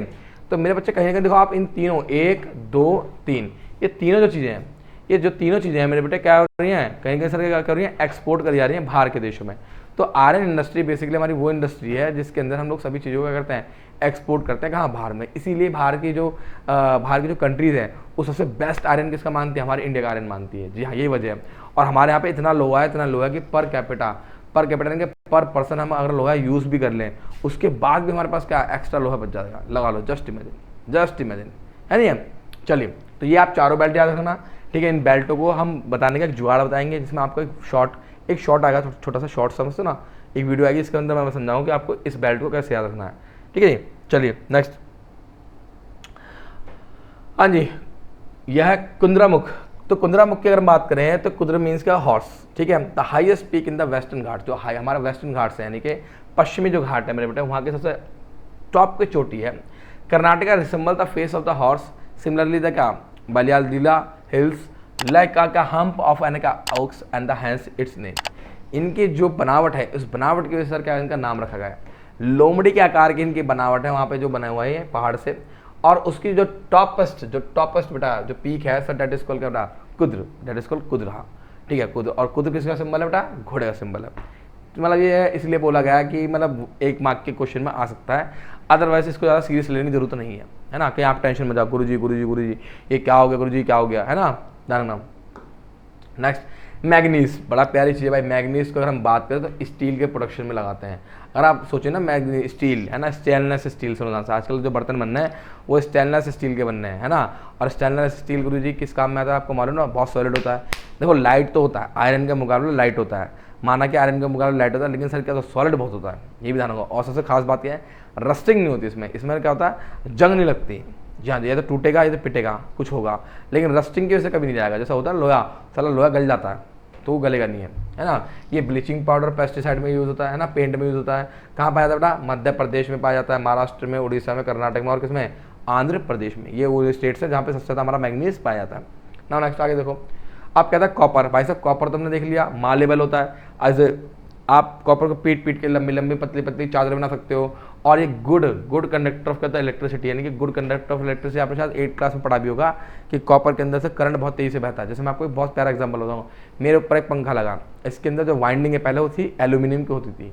एल्यूमिनियम से अच्छा हमने क्या माना कि इसको, क्योंकि एल्यूमिनियम चलते चलते क्या होता है, जब ज़्यादा गर्म हो जाता है तो फिर एल्यूमिनियम टाइम उड़ जाता है। फिर एल्यूमिनियम के अंदर जान नहीं बचती कि वो इतनी लंबी कैपेसिटी को होल्ड कर पाए किसी भी चीज़ को चलाने की। तो इनकी जो मोटर है पहले एल्यूमिनियम की बनती थी, लेकिन उन्हें पता लगा बाद में कि कॉपर की जो वाइंडिंग है, कॉपर की वाइंडिंग से क्या होता है, इलेक्ट्रिसिटी बहुत अच्छी फ्लो होती है, लंबा भी चलता है, और इसकी जो होल्डिंग पावर है किसी भी चीज़ को चलाने की वो बहुत लंबी है। यानी कि आप 15 घंटे भी चलाओ ना किसी पंखे को तो भी खराब नहीं होगा। लेकिन एल्यूमिनियम का 12 घंटे लगातार चलना स्टार्ट हो गया तो भाई साहब 10 से 15 दिन में क्या टाइम उड़ जाएगा। समझे बात को, समझे। लो जी लो गुरु जी, मज़ा आ रहा है, मज़ा आ रहा है, बहुत मज़ा आ रहा है, मुझे बहुत मज़ा आ रहा है। मैं भी आपको जादू दिखाऊंगा, देखना। अच्छा, ये इलेक्ट्रॉनिक इंडस्ट्री में आता है, और केमिकल इंडस्ट्री में क्या होता है हमारा बच्चे, क्या होता है, क्या नाम बेटा, कॉपर, है ना। बात करें प्रोड्यूसिंग स्टेट, मध्य प्रदेश है, बालाघाट में है, ठीक है। और सिंघभूम है कहाँ पर, झारखंड में हैगा। और केथरी कहाँ बेटा, राजस्थान में। तो ये वो स्टेट्स हैं जहाँ पर सबसे ज़्यादा हम लोग कॉपर को कहते हैं प्रोड्यूस का मतलब निकलता है यार, वही वाली बात है। नेक्स्ट एल्यूमिनियम की बात करें सर, एल्यूमिनियम कहाँ पे यूज़ है सर, ये ओवर बॉक्स साइड में काम आता है, ठीक है जी, जाहिर से तो यहाँ से निकलता है। दूसरी बात सर ये क्या है, ये इसकी जो स्ट्रेंथ होती है वो आयरन की जैसी होती है, मतलब आयरन की तरह मिलता है ना, अभी मजबूत होता है, लेकिन सर वेट में क्या होता है, लाइट होता है। और सबसे बात यह है, मतलब बहुत बुरी तरह पीट सकते हैं, मतलब लोहे को खैर लोहे को भी पीट सकते हैं, लेकिन लोहे से ज़्यादा क्या पीट सकता है, एल्यूमिनियम पीट सकता है। धन्यवाद। उन्होंने क्या रखा हमारे से, प्रोड्यूसिंग स्टेट उड़ीसा, गुजरात, झारखंड, छत्तीसगढ़। इसमें क्या कॉन्सेप्ट है, सिंपल कॉन्सेप्ट है, लेकिन सबसे बड़ी समस्या ये है गुरु जी कौन सा टॉप पे हो, कौन सा लास्ट में होगा, ये ध्यान रखना आपको। तो ये जो ना OGJC इस तरह से कुछ हम एक गाना सा बनाएंगे, हम आपको बताएंगे किस प्रकार से आपको इन स्टेट्स को याद रखना है, ताकि आप लोग जब पेपर में आए तो धैर्य मार सको। क्योंकि पेपर में पूछेगा बताओ कि भाई सबसे ज़्यादा एल्यूमिनियम किस स्टेट में प्रोड्यूस होता है। अब हमारे 4 ऑप्शन दे दिए, उड़ीसा दे दिया, गुजरात दे दिया, झारखंड दे दिया, छत्तीसगढ़ दे दिया। अब तुमको गुरु जी 4 ऑप्शन सही हैं, तो आप क्या बताओगे, उड़ीसा बताओगे। कभी कभी क्वेश्चन ऐसा ही बत्ती नहीं कर सकता, लेकिन आपके साथ नहीं करेगा, आपको क्या देगा, उड़ीसा देगा, और बाकी कोई ऐसी स्टेट देगा जिसका एल्यूमिनियम से कोई नाता भी नहीं होगा, है ना। चलो ना नेक्स्ट आगे को देखो। आप माइका की बात करें तो माइका जो है ना बेटा एक ऐसा पदार्थ है जो जनरली इलेक्ट्रिसिटी में यूज़ होता है। मैं समझाता हूँ आपको कैसे है। जैसे मान लो इलेक्ट्रिसिटी है, मेरा घर है, तो मैं आज माइका के बारे में अभी हमने तो डिस्कस किया था शुरुआत में कि माइका वो है जो बेसिकली जिसके अंदर क्या होता है, बहुत ही लो, हाँ ये रहा, बहुत ही लो पावर का लॉस फैक्टर होता है। लो पावर लॉस फैक्टर का मतलब ये है कि इसका ना मतलब बहुत ही मतलब ये ज़्यादा वोल्टेज को या फिर ज़्यादा करंट को होल्ड नहीं कर सकता है, फिर ज़्यादा फ्लो नहीं कर सकता। अगर इस माइका के अंदर से हम लोग क्या करें, ज़्यादा हाई वोल्टेज फ्लो करा दे तो ज़्यादा हाई वोल्टेज से फट जाएगा या फिर ख़राब हो जाएगा, तो बाकी आगे करंट को फ्लो नहीं होने देगा। तो इससे क्या होगा, अगर हाई वोल्टेज कभी कभी आपके घर में करंट आ भी जाए तो आपके टीवी वगैरह फ्रिज वगैरह कभी ख़राब नहीं होंगे। पहले के ज़माने में ये था, पहले माइका इतना यूज़ नहीं होता था, तो क्या हुआ, करंट सीधा फ्लो करता था, सीधा फ्लो के कहाँ पे आया, फ्लो के कहाँ पर आया, आपके टीवी में आया, फ्रिज में आया, इलेक्ट्रिसिटी मतलब किसी में भी आ गया, और वो उसने आपको क्या कर दिया, ख़राब कर दिया। तो लोग क्या बोलते हैं कि हाँ भाई वोल्टेज कम आ रहा है तो भैया सिस्टम बंद कर दो, वोल्टेज हाई आ गया तो सिस्टम बंद कर दो, ऐसा भी होता था। तो उसमें क्या होता था कि वो चीज़ें ख़राब होने का डर था। तो इसीलिए गुरु जी इसका हमने इजाद करा, और बेसिकली ये क्या है, ड्यू टू का insulting properties and resistance to the high voltage. देखो रेसिस्टेंस का मतलब समझते ना, अभी ये साइंस से डेवलप तो मालूम हुआ, रेसिस्टेंस का मतलब क्या होता है, इसे बोलते हैं हम प्रतिरोधक। क्या बोलते हैं, प्रतिरोधक। ऑब्वियस सी बात है, किसी चीज़ को रोकने वाला एड्रेस को क्या, प्रतिरोधक। तो वो यहाँ पे होता है ना। और कहाँ पे होता है, ये इलेक्ट्रिकल और इलेक्ट्रॉनिक आइटम में यूज़ किया जाता है, महाकाल के नाम पे ठोको, या ठोको, दबा के ठोको। अब आगे सुनो, आप कहते हैं प्रोड्यूसिंग स्टेट। अब इसकी प्रोड्यूसिंग स्टेट कौन कौन सी सर जी, गया, हजीराबाद, बिहार, झारखंड, ये इसकी बेल्ट है। अच्छा दूसरी कौन सी है, अजमेर ऑफ राजस्थान, यहाँ पे भी आता है। और क्या नैरोली में कौन है, आंध्र प्रदेश में। अब गुरुजी मत, अब तुम गुरुजी कैसे करें भाई साहब, देखो थोड़ी तो मेहनत करनी पड़ेगी, थोड़ी तो मेहनत करनी पड़ेगी, लेकिन मैं आपको समझाऊँ, इसको लिखने का बस एक ही, देखो इसको या तो हमें स्टोरी बनानी पड़ेगी इसके लिए। अभी हम तो ये वन शॉट जो पढ़ रहे हैं इसमें हम क्या समझ रहे हैं, हम इसमें समझने की कोशिश कर रहे हैं कि कौन सी चीज़ कहाँ से निकाली गई है, उसकी मोस्ट प्रोड्यूसिंग स्टेट कौन सी है। लेकिन सर इसको ना एसएसटी को या तो आप एक काम करो, इस चैप्टर को सिर्फ इस चैप्टर को या तो थोड़ा लिख कर लिखो, लिख कर करोगे और टॉपिक वाइज लिखो तो ज़्यादा बेस्ट कर पाओगे। अगर आपने कोशिश करी कि नहीं सर जी आप जैसे पढ़ा रहे हो, देखो मास्टर बनना बहुत आसान है, परंतु स्टूडेंट की जो लाइफ होती है वो ज़्यादा टफ होती है as compare to master.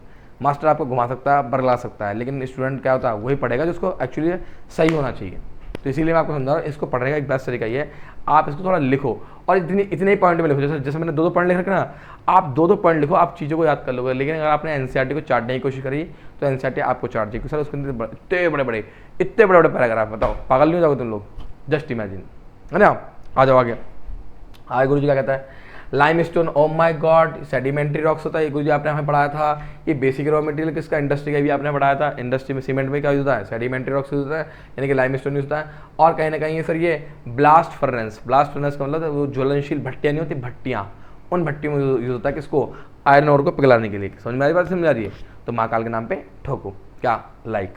Next uh go, next मेरे बच्चे क्या बोलता है हमारे से, प्रोड्यूसिंग स्टेट्स। अब गुरुजी प्रोड्यूसिंग स्टेट क्या होती है, ठीक है। प्रोड्यूसिंग स्टेट कौन कौन सी, अबे यार ये अभी तो बताया था, राजस्थान है, मध्य प्रदेश हो गया, छत्तीसगढ़ हो गया, कर्नाटक हुआ, ये इसकी प्रोड्यूसिंग स्टेट है। अब देखो खासकर मैंने आपको एक बहुत प्यारी बात बताई है, मैंने आपको यहाँ पे समझाने की कोशिश क्या करी है कि मैंने आपको सीक्वेंस दिया है किसका, स्टेट्स का सीक्वेंस दे रखा है। ये 4-4 सीक्वेंस दिए मैंने आपको हर एक इसके, 4-4 स्टेट्स। अगर आप सोच समझे ना, सोचने बैठे हैं, ढंग से सोचने बैठे हैं, तो मैं आपको एक प्यारी बात बताना चाहूँगा, मैथ बहुत सिंपल है भाई साहब, बहुत सिंपल है, बहुत ज़्यादा सिंपल है मैथमेटिक्स। पूछो कैसे, मेरे से मैथ में किसी ने मैथ पढ़ाऊंगा, तुम सब मेरे दीवाने हो जाओगे कि गुरुजी क्या मैथ पढ़ाते हो। मैथ में अगर आपको एक तरीका पता लग गया तो लॉजिक से भी आप सॉल्व कर सकते हो। लेकिन मुझे एक बात बताओ राजस्थान में क्या लॉजिक है भाई, राजस्थान में क्या लॉजिक, समझे, मतलब राजस्थान में क्यों 21% निकल रहा है ना, कोई भाई क्लाइमेट है वैसे, तो क्लाइमेट की वजह से निकल रहा है कि वहाँ के जो लेयर्स हैं, जो नीचे की जो लेयर है, अर्थ की जो लेयर है, उनके अंदर क्लाइमेटिकल चेंज हुए हैं, केमिकल चेंज हुए, जिसकी वजह से सबसे ज़्यादा निकल रहा है, राजस्थान में निकल रहा है, मध्य प्रदेश में निकल रहा है, छत्तीसगढ़ में निकल रहा है, कर्नाटका में निकल रहा है। लेकिन अगर मैं बात करूँ मैथ में, गुरु जी क्या होगा, AP वाला फॉर्मूला याद है ना, याद है क्या होता है गुरु जी, वही होता है A+N-1D होता है, ठीक है। अब मैं आपको मैथ नहीं पढ़ाऊंगा, लेकिन मैं आपको समझाने की कोशिश कर रहा हूँ सर, इसको आप ना अपने कॉमन सेंस से भी यूज़ कर सकते हो, ठीक है, किसी भी चीज़ में, अपने घर में, रिश्तेदारों में, पड़ोस मोहल्ले में। लेकिन मेरे भाई इसको कहाँ यूज़ करोगे, ये होता मुझे, तो इसको तो आपको ऐसे याद करना पड़ेगा, ठीक है। ट्रिक बस यही है कि चीज़ों को थोड़ा सा आप लिख कर याद करोगे तो ज़्यादा बेस्ट आपके लिए रहेगा, ठीक है, ध्यान रखना। चलिए नेक्स्ट आगे जल्दी से देखेंगे, बॉक्साइट। तो बॉक्साइट क्या कहता है, formed by the decomposition of क्या, wide variety of rocks rich in aluminium. ये उनसे बनता है जिनसे मेरे बच्चे, जिनके अंदर एल्यूमिनियम सिलिकेट ज़्यादा पाया जाता है, और ये डिकम्पोजिशन होता है लेयर का, यानी लेयर एक टूट कर निकलती है, दूसरी लेयर आती है, उस लेयर के अंदर क्या पाया जाएगा, एल्यूमिनियम सिलिकेट पाया जाएगा।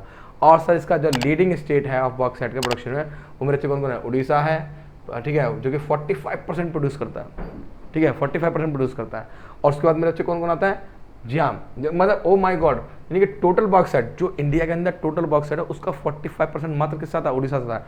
यार आपने एक बात है कि उड़ीसा झारखंड, आप दिमाग लगाओ थोड़ा सा, मैं आपको एक बहुत प्यारी बात बोलता हूँ, अगर क्वेश्चन में ये ना बोला गया ना, अगर क्वेश्चन में ये ना बोला गया हो सर ये कहाँ से पाया जाता है, तो उड़ीसा, झारखंड और छत्तीसगढ़ ये सबसे कॉमन स्टेट है। आप देखना सबसे कॉमन स्टेट है, आपको पता लग जाएगा जुगाड़। हाँ नेक्स्ट, अब डेंजर्स। आप सुनो भाई साहब, चीज़ें थोड़ी और जल्दी जल्दी लीनियंट होगी। कैसे सर, अगर मेरी बात सुनो, डेंजर, आप खुदाइयाँ कर रहे हो, सामान निकाल लो, ठीक है भाई, वो कोयला बाहर निकाल लो, कुछ बाहर निकाल लो, तो सर इसका क्या फ़र्क पड़ेगा, सर कुछ नहीं फ़र्क पड़ेगा। जो आपकी छत है जिसके अंदर आपने माइनिंग कर रखी, क्या पता आपकी छत गिर जाए, क्या पता सर जी माइंड के अंदर बाढ़ आ जाए। पूछो कैसे, मैंने अभी क्या बताया था, खोदते खोदते खोदते बगल वाली नदी के पास पहुंच गए, भाई नदी टूट के अंदर आ गई। आपने शायद पिक्चर देखी, काला पत्थर, अमिताभ बच्चन की काला पत्थर देखना, उस काला पत्थर के अंदर ये दिखाया गया था एंड में कि जब माइनिंग कर रहे थे तो माइनिंग करते करते बगल वाली नदी के पास पहुंच गए। भाई उसने बताया अमिताभ बच्चन ने कि गुरुजी मत खोदो, परंतु प्रेम चोपड़ा, वो प्रेम चोपड़ा, वही प्रेम चोपड़ा, उसने बोला कि नहीं भाई मुझे उसको खोद के दो, मुझे चाहिए कोयला। खोद दिया साले ने, खोद दिया तो फिर क्या हुआ, आ गया पानी, लो जी मजदूर मारे गए।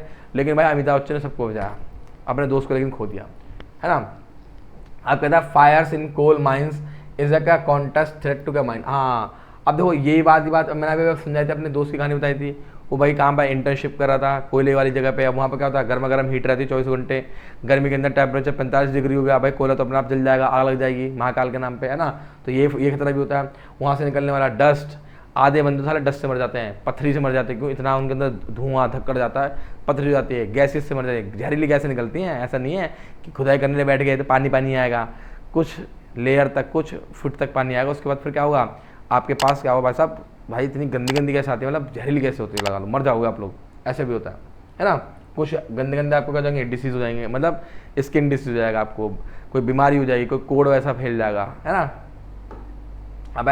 अब हमें इन मिनरल्स को बचाना क्यों चाहिए, बहुत सिंपल सी बात है, मैं समझा रहा हूँ, पूछो, मैं समझाऊंगा।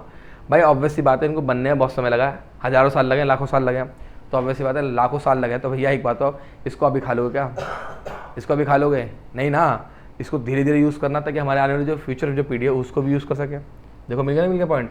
और सारी बात है कि भैया जिसको बनने में इतना समय लगा है, लेकिन इसको यूज़ करने में क्या हो रहा है, बहुत ज़्यादा तेज़ी से हम यूज़ कर रहे हैं। तो थोड़ी सी बदतमीजी कम करो, आपको थोड़ा ढंग से यूज़ करना पड़ेगा ताकि आपकी जो आने वाली फ्यूचर वाली जो जनरेशन है वो भी इसके मजे ले सके। वरना क्या हुआ, कल को मान लो मैं ही हूँ, मैं कमा रहा हूँ, खूब कमा रहा हूँ, कमा के खूब अय्याशियाँ कर रहा हूँ, दारू पी रहा हूँ, नाच गाना देख रहा हूँ और खूब दबा के मतलब लगा लो अंधा, मतलब उड़ा रहा हूँ पैसा।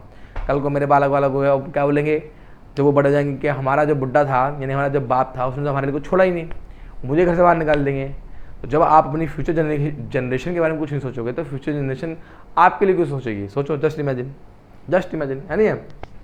और सबसे बड़ी खास बात यह है कि ये नॉन रिन्यूएबल है सर, ये एक ही बार यूज़ हो पाएंगे, दोबारा यूज़ नहीं हो पाएंगे। मतलब कि कोयला अगर एक बार जल गया दोबारा कोयला नहीं बन पाएगा, ध्यान रखना, है ना।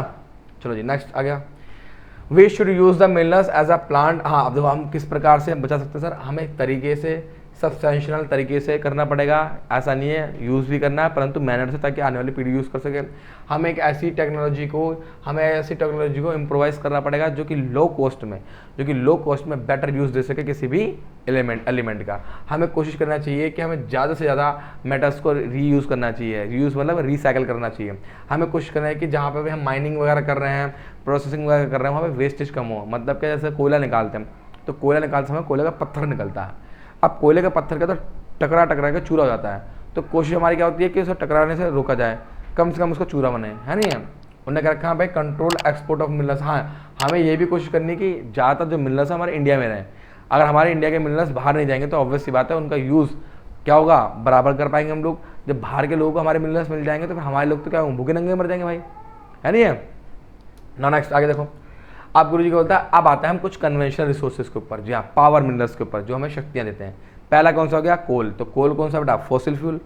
हाँ भैया, कौन सा बेटा, फॉसिल फ्यूल है।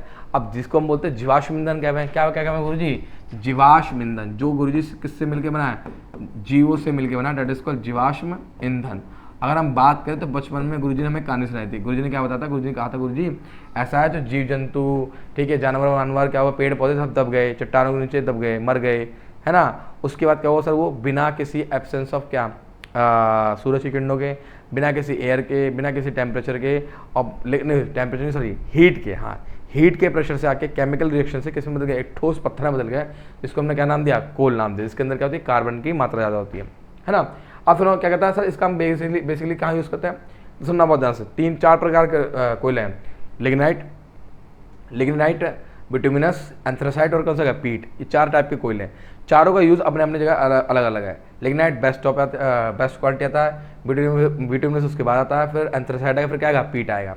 तो भाई साहब अगर हम लिग्नाइट की बात करें सर, किस में यूज़ होता है, इलेक्ट्रिसिटी में। बिटुमिनस की बात करें किस में होता है, कमर्शियल यूज़ में, मतलब कमर्शियल मतलब फैक्ट्री वगैरह में यूज़ करते हैं। अगर हम एंथ्रासाइट की बात करें सर, क्या क्वालिटी हार्ड कोल है, और क्या हार्ड क्वालिटी नहीं है, ये हाईएस्ट क्वालिटी ऑफ हार्ड करना, बहुत ज़्यादा ठोस होता है ना। ज़्यादातर ये कहाँ पाया जाता है सर, ये गोंडवाना इलाके में पाया जाता है, और इसको बनने में कम से कम कितने लगे हैं, 200 साल से 200 मिलियन से भी ज़्यादा, 200 मिलियन से भी ज़्यादा समय लगा। और देखो ये कहाँ और पाए जाते हैं सर, वेस्ट बंगाल, झारखंड, ठीक है, टेरिकोल्स, ठीक है, मेघालय, असम, अरुणाचल प्रदेश, नागालैंड, इन सब जगहों पे ये कोयल पाया जाता है। लेकिन गुरुजी बात है कि बेस्ट कोयला कहाँ पाया जाता है ना। आ जाओ जरा पढ़ते हैं, पहले हमने बात करी हमारे से एंथ्रासाइड की। सॉरी, मैंने लगता है आपको थोड़ा वो सीक्वेंस गलत बता दिया। पहले एंथ्रासाइड आएगा, ठीक है, पहले क्या बेटा, एंथ्रासाइड के अंदर 80% कार्बन होता है। कहते हैं कि जिस कोयले के अंदर कार्बन ज़्यादा होता है, जिस कोयले के अंदर कार्बन ज़्यादा होता है सर वो बेस्ट कोयला माना जाता है। तो एंथ्रासाइड के अंदर 80% कार्बन होता है ना। साथ ही साथ मेरे बच्चे कहता है हाई क्वालिटी ऑफ क्या कोयला है। दूसरी बात कौन सा था हमारा, बिटुमिनस। तो बिटुमिनस के अंदर कितना है, 60 से लेके 80% मेरे बच्चे हमारा कोयला है। सॉरी कोयला कह रहा हूँ भाई, कार्बन है। क्या बेटा, कार्बन है। ठीक है, ज़्यादातर कहाँ पे यूज होता है मेरे बच्चे, कमर्शियल पर्पज़ के लिए होता है। ठीक है ना। नेक्स्ट अगला कौन सा है सर, दूसरा बच्चा है हमारा, हाँ ये हमारा लिग्नाइट। सर इसका एक्चुअली ब्राउनिश कलर का, हल्का सा ब्राउन टाइप का कोयला है, लो ग्रेड का कोयला है। इसके अंदर मात्रा ज़्यादा नहीं, आप मान लो 50% भी अगर क्या हुआ कार्बन है तो भी बहुत बड़ी बात होगी। अगर उसके बाद अगर हम बात करें तो पीट, क्या होता है पीट और भी घटिया कोयला है, मतलब मैक्सिमम 40%, इससे ऊपर का कोयला, मतलब इससे ज़्यादा ऊपर कार्बन नहीं हो सकता। खास बात ये क्या है, करिए इसके अंदर हाई मॉइस्चर होता है, यानी कि जो नमी होती ज़्यादा होती है, इसमें भी नमी ज़्यादा होती है। कार्बन कम है, नमी ज़्यादा है, तो जलने में समय लगता है। और गंदा कोयला भी होता है। अगर आपको कोयले के बारे में ज़्यादा जानकारी लेनी है तो गैंग ऑफ वासेपुर देखो, सब समझ जाओगे कि उसके अंदर क्या करा गया है, उसके अंदर किस प्रकार से कोयले को उन्होंने क्या करा, भारी करने के लिए पानी में डाला है। हाँ जी हाँ, ठीक है, आगे सुनो। नेक्स्ट क्या कहते हैं बच्चे, हाँ अक्रेंस ऑफ कोयला। जी लो कोल की जो अक्रेंस है कहाँ से सर जी, अभी हमने पढ़ा था वेस्ट बंगाल है ना जनरली, ठीक है, रानीगंज, पोखरा, झारिया और कौन कौन सी बेटा, गोदावरी वैली बेल्ट हो गई। मतलब ये सब वो जगह है जहाँ पर हम लोग ज़्यादातर हमें क्या मिलता है, मेनली कोयला मिलता है। तो ये आपको स्टेट थोड़ी याद रखनी पड़ेगी। ठीक है, ध्यान रखना। नेक्स्ट बेटा, territory coal deposit are only the 55 million. देखो ये जो गोंडवाना वाले हैं ये भाई साहब करीबन 200 साल पुराने हैं। तो ये आपको याद रखना, 1 मार्क का MCQ लो, जो 1 मार्क का क्या बेटा MCQ बन गया यहाँ से हमारा।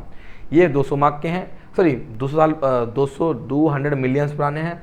और ये जो है बेटा 55 मिलियन पुराने हैं। ठीक है, टेरी वाले दूसरा, हाँ ठीक है ना, वो दोनों हो गए। अब नेक्स्ट बेटा कन्वेंशनल रिसोर्स ऑफ एनर्जी। अभी कन्वेंशनल सर, कन्वेंशनल क्या होता है, एक होता है परंपरागत और एक होता है गैर परंपरागत। परंपरागत बोलते हैं, क्या बोलते हैं परंपरागत, कन्वेंशनल मतलब परंपरागत। ठीक है, परंपरागत का मतलब सर जी क्या होगा, परंपरागत का मतलब हो गया जो हम पहले से यूज़ करते आए हैं। पेट्रोल हमने आज से नहीं, बहुत पहले से ईजाद कर लिया था, हम पहले से यूज़ करते आए हैं। ठीक है, पहले भी हमारी गाड़ियाँ चलती थी, लगा लो, है ना, अंग्रेजों के टाइम पे। Use sir second most important energy sector है हमारे इंडिया का। पहली बात तो ये हो गया सर। ये एक लिब्रिकेंट होता है जो कि मशीनों में, रॉ मटेरियल में और मैन्युफैक्चरिंग इंडस्ट्री में हर जगह यूज होता है। Even synthetic textile, synthetic textile अगर हम बात करें, सिंथेटिक टेक्सटाइल को हम ये बोल सकते हैं कि आप लोग केमिकल का यूज़ करके, ये पेट्रोलियम का यूज़ करके सर हम लोग क्या बनाते हैं, अलग अलग टाइप के बहुत सारे आइटम बनाते हैं, इसको सिंथेटिक टेक्सटाइल। ठीक है, इसमें हम बोलते हैं फर्टिलाइजर्स भी हैं, न्यूमरस का केमिकल इंडस्ट्री भी है। मतलब ये लगा लो हमारे पास ये जो बताया गया सब कुछ तामझाम, ये सारा का सारा किससे बिलोंग करता है, पेट्रोलियम के यूज़ से बिलोंग करता है। आप पेट्रोलियम को कार के अलावा और भी जगह यूज़ करते हैं। हम लोग क्या जानते हैं सिर्फ कार में डालता, नहीं भाई, केमिकल इंडस्ट्री में पेट्रोल जाता है। ठीक है, वो भी बहुत सारी चीज़ें बनाते हैं, ऐसी बात नहीं है ना। तो हर किसी का क्या अपना एक रोल है। आओ नेक्स्ट में, अच्छा इसको नूडल इंडस्ट्री कहते हैं, याद रखना। हाँ जी लो, एक मार्क का क्वेश्चन, 1 मार्क का क्वेश्चन आ गया MCQ कि नूडल इंडस्ट्री क्या है, फिर 1 मार्क में कि नूडल इंडस्ट्री होती है जो एक सहायक इंडस्ट्री होती है जिसका प्रयोग करके हम बाकी की चीज़ों को क्या करते हैं, रिप्रोड्यूस करते हैं, बाकी की चीज़ों को, केमिकल्स को बनाते हैं, फिर बाकी के सिंथेटिक आइटम को बनाते हैं। ठीक है ना भाई, चलो आगे देखो फटाफट से। नाउ नेक्स्ट आगे कहता है प्रोड्यूसिंग स्टेट मुंबई, गुजरात, असम। लो जी लो, आओ नेक्स्ट बच्चे हमारा कौन सा, अकरेंस एंड का फॉर्मेशन ऑफ पेट्रोल। सिंपल सी बात है, मेरी बात सुनो, मैं आपको बहुत प्यारी चीज़ बता रहा हूँ, किसी को मालूम नहीं होगी। हमारे बचपन में हमारे बुड्ढे बाड़ों ने हमें क्या कहानी सुनाई है, एक बहुत सिंपल सी कहानी सुनाई है। ठीक है, परेशान मत हो सर, जल्दी खत्म कर दूँगा। ठीक है, हमारे बुड्ढे बाड़ों ने हमें कहानी सुनाई क्या कि ऐसे पर्वत गया, ठीक है, ऐसे हुआ, ऐसे पर्वत गया, फिर ऐसे हुआ, ऐसे पर्वत गया, ऐसे हुआ, ऐसे गया, ऐसे हुआ, और ऐसे गया, ऐसे हुआ। ये तो देखो, ये जो पहाड़ है, पहाड़ जब ये आपस में टकराते हैं, ऐसे टकराते हैं, इस तरह से टकराते हैं। ये हो बचपन में कहानी सुनाई गई थी, जो मुझे सुनाई थी मेरे मास्टर ने, कि मछलियाँ दब गईं, पहाड़ में दब गई, जानवर दब गए, उनका जूस निकल गया। ठीक है, तो कुछ चीज़ें तो ठीक है, लेकिन कुछ चीज़ें ये भी हैं, जब ये पहाड़ ये टकराया, ये जो ना ये इसको सर हम क्या बोलते हैं, that is called anticlines, that is called anticlines. ठीक है, ये एंटीक्लाइंस होते हैं हमारे, ठीक है ना, पहाड़ों के जो बीच के जो है ना, कहीं कहीं पर ज़्यादा क्या होते हैं, ब्रॉड होते हैं, थोड़े चौड़े होते हैं, कहीं पर छोटे होते हैं। जो छोटे होते हैं ना, छोटे जब टकराते हैं तो ये जो प्रेशर पड़ता है, जो प्रेशर पड़ता है, उस प्रेशर के क्या निकलता है, जूस निकलता है। ठीक है, हाँ जी, पहाड़ों से, पर्वतों से जूस निकलता है। उस जूस से जो बनता है ना, दैट इज कॉल्ड पेट्रोलियम। जी हाँ, ये वाला पेट्रोलियम है। तो भाई ऐसा नहीं कि सिर्फ जूस जो जानवर मरे हैं उनके दबने से जो जूस निकला है उससे पेट्रोलियम है। अगर आप सोचो तो जस्ट इमेजिन, थोड़ा दिमाग लगाओ, क्या इतना पेट्रोल, इतने जानवर मर गए थे हमारे, इतने जानवर मर गए थे। सोचो जरा, दिमाग लगाओ कि इतने जानवर मर गए कि भाई साहब समुद्र के अंदर ही मरे पड़े हैं, उसमें जूस निकल गया, उसका पेट्रोल बन गया, नहीं ना।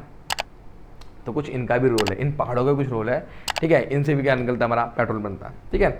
आओ, अच्छा ये एक खास बात है, ये पेट्रोल जो मेरे बेटे गंदा बदबूदार होता है, लेकिन इसको रिफाइंड जब कराता है उसमें पेट्रोलियम होता है, इस पे जब रिफाइनिंग प्रोसेस करते हैं तो भाई पेट्रोल भी आता है, डीजल भी आता है, पैराफिन वैक्स होता है, लुब्रिकेंट ऑयल होता है, पेंट भी निकलता है बकायदा, ठीक है, ध्यान रखना इसको। आ जाओ अगला बेटा, कन्वेंशनल सोर्स में नेक्स्ट आया नेचुरल गैस। तो नेचुरल गैस बेसिकली हमारी कौन सी है, रिसोर्स ऑफ क्लीन एनर्जी। जी हाँ, रिसोर्स ऑफ क्लीन एनर्जी, बिल्कुल बिल्कुल धरती से एकदम प्योर बनकर आ रही है। आपने शायद देखा होगा कहीं कहीं गर्म भाप के सोते भी होते हैं, कहीं कहीं सर क्या होती है, गैसेस निकलती रहती है लगातार हुर्र हुर्र, तो वहाँ पर क्या लगता है हम लोग टरबाइन वगैरह फिट कर देते हैं, क्योंकि वहाँ पे लगातार गैसेस निकलती रहती हैं, वो भाप निकलती रहती है। तो हम लोग क्या करते हैं बेटा, उस भाप को यूटिलाइज करके टरबाइन को फ्लो करवाते हैं और उससे हम क्या बनाते हैं, इलेक्ट्रिसिटी बनाते हैं।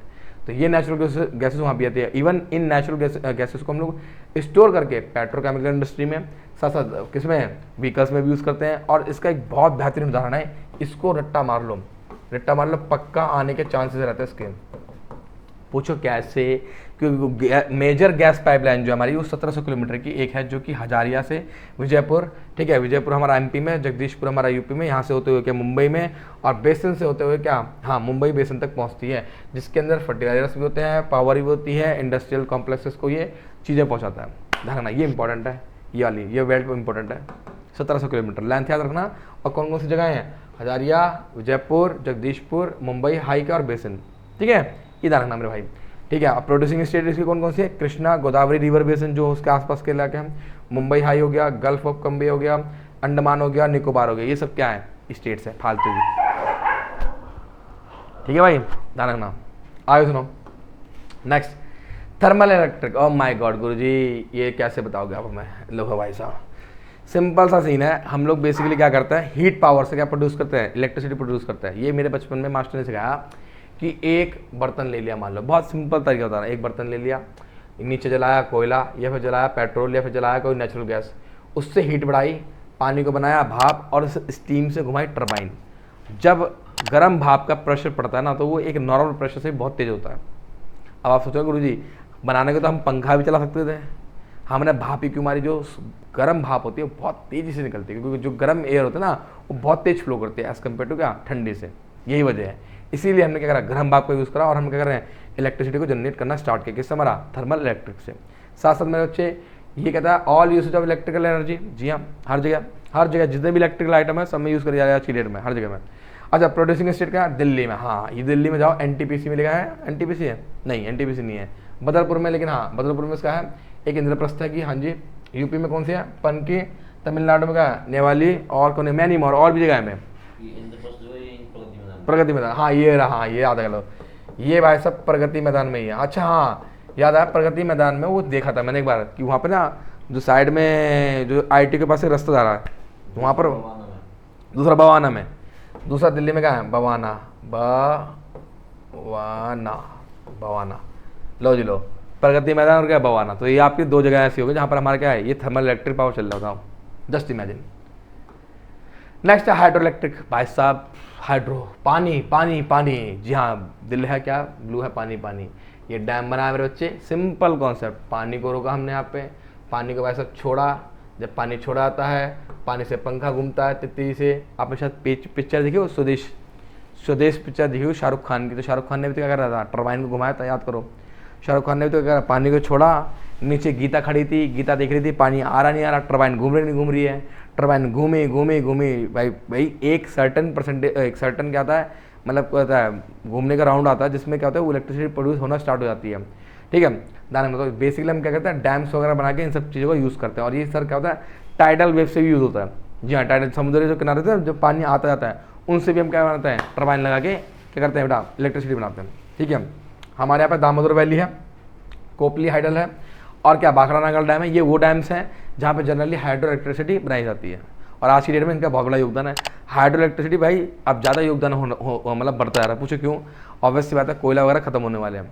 लेकिन इसके अलावा एक और है, that is called atomic energy. हाँ, एटॉमिक एनर्जी भी है।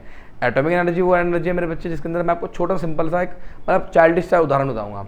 जैसे मान लो मेरे पास एक आइटम है, मेरे बचपन में से एक ही आइटम याद है अभी तक, यूरेनियम 235, ठीक है, और 234, ये याद है अच्छे से बस।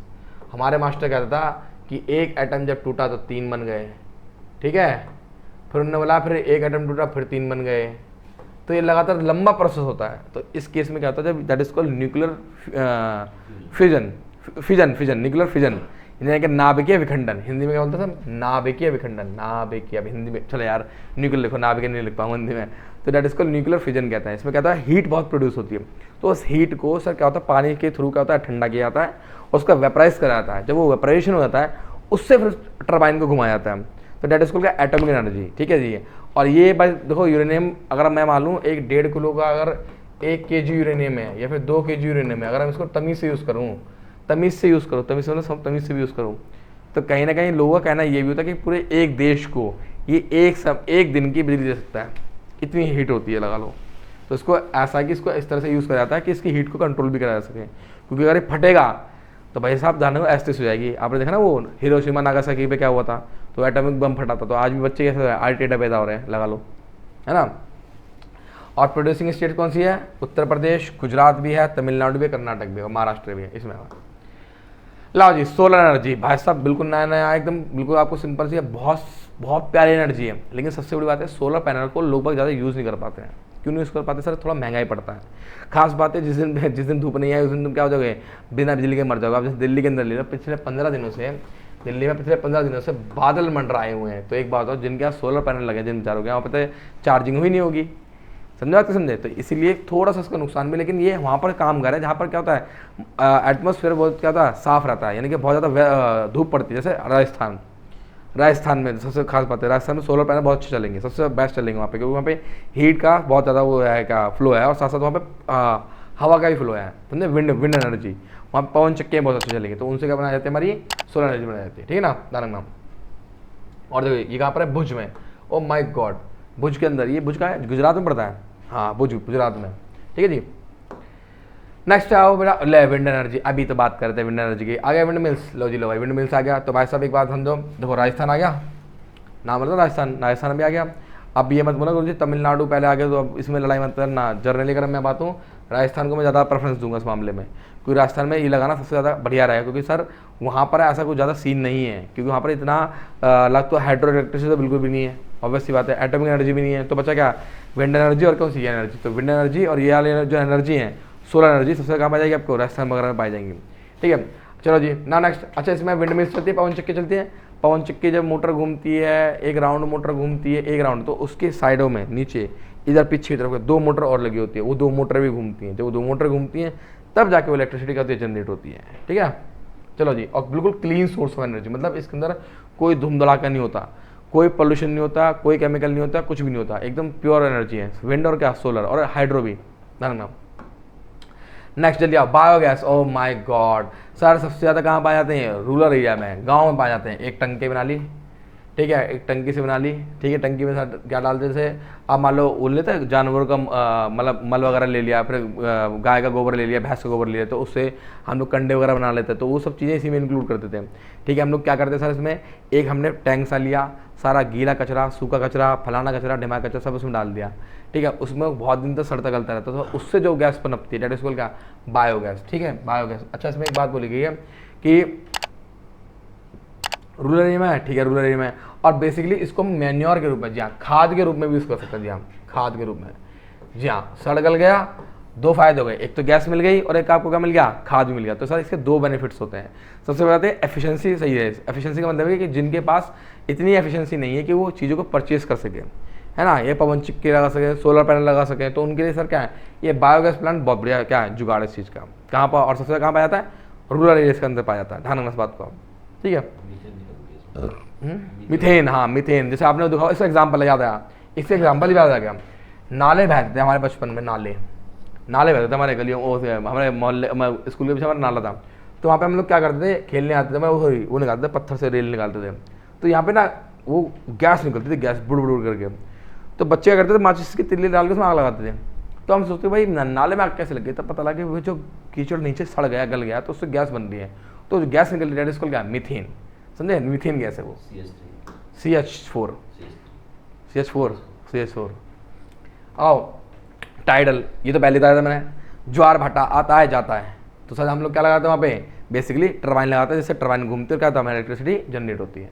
ठीक है, अच्छा आ जाओ नेक्स्ट आगे सुनो जल्दी देखो, geothermal energy sir, generation of electricity by using the heat of the क्या इंटीरियर ऑफ, हाँ देखो ये तो मैंने बताया था, जो अर्थ है उस अर्थ के अंदर क्या है गड्ढे कर रखे हैं या फिर गड्ढे बने हुए नेचुरली, इनसे बहुत तेज हीट निकल रही है। ठीक है, यहाँ पर भी हम लोग क्या करते हैं, बेसिकली उस हीट से क्या करते हैं, टरबाइन को घुमाते हैं और उससे भी इलेक्ट्रिसिटी जनरेट करते हैं। तो कहीं ना कहीं हमारे इंडिया में हमारे पूरे वर्ल्ड में जहाँ जहाँ पर जो जो रिसोर्स मिल रही है हम उससे कर रहे हैं इलेक्ट्रिसिटी जनरेट करने की कोशिश कर रहे हैं, और उस फॉर्म ऑफ एनर्जी को हम लोग यूज़ भी कर रहे हैं बाकायदा। जैसे मैं आपको एग्जांपल दूंगा, इंडिया में एक टेम्पल है, गुरुद्वारा में नाम याद नहीं आ रहा उस गुरुद्वारे का, पहाड़ों में है वो, और प्योर गर्मा गर्म पानी निकलता है वहाँ पे, ठंडा एकदम, इलाका सारा ठंडा है, वो बर्फ़ से ढका हुआ है, लेकिन वहाँ पर जितने भी काम होते हैं उस सब के सब उस गर्म पानी में होता है, चावल भी गर्म पानी में उबलते हैं, खाना भी गर्म पानी में बनाया जाता है, क्योंकि वो नेचुरली, लोग बाग कहते हैं कि उसमें नेचुरली गर्म पानी आ रहा है, अबे नहीं, नीचे से जो अर्थ की हीट आ रही है उस हीट की वजह से क्या रहा है, वो पानी गर्म हो रहा है ऊपर का, तो वहाँ पर क्या माइनस टेम्परेचर होने की वजह से भी, माइनस टेम्परेचर लेकिन फिर भी वहाँ का पानी क्या इतना गर्म होता है, लगा लो उत्तराखंड, हाँ यूके, जी हाँ यूके में, कहाँ बेटा यूके में, नेक्स्ट हाँ हिमाचल, लो जी नाम ही आ गया यहाँ पे, हिमाचल में, लद्दाख में, दो जगह, लो जी लो। न्यूक्लियर एनर्जी भाई साहब सुना से, न्यूक्लियर एनर्जी तो ये, अरे हम तो बात कर रहे थे यूरेनियम की बात कर रहे थे और थ्योरियम की बात कर रहे थे, लो जी गुरु जी ये आ गया। तो ये एटॉमिक एनर्जी के क्या वही है, that is called nuclear fusion, nuclear fusion, हाँ न्यूक्लियर फ्यूजन, ठीक है, और एक फ्यूजन भी होता है, फ्यूजन, ठीक है, फ्यूजन और क्या था, फ्यूजन नाभिकीय संलयन और नाभिकीय विखंडन, तो संलयन में तो एटम मिलते हैं, विखंडन में एटम टूटते हैं, तो बेसिकली हम किसका प्रयोग करते हैं यहाँ पे, विखंडन का प्रयोग करते हैं, यानी कि एटम्स के टूटने का प्रयोग करते हैं, क्योंकि एटम्स जब टूटते हैं तो बहुत हीट प्रोड्यूस करते हैं।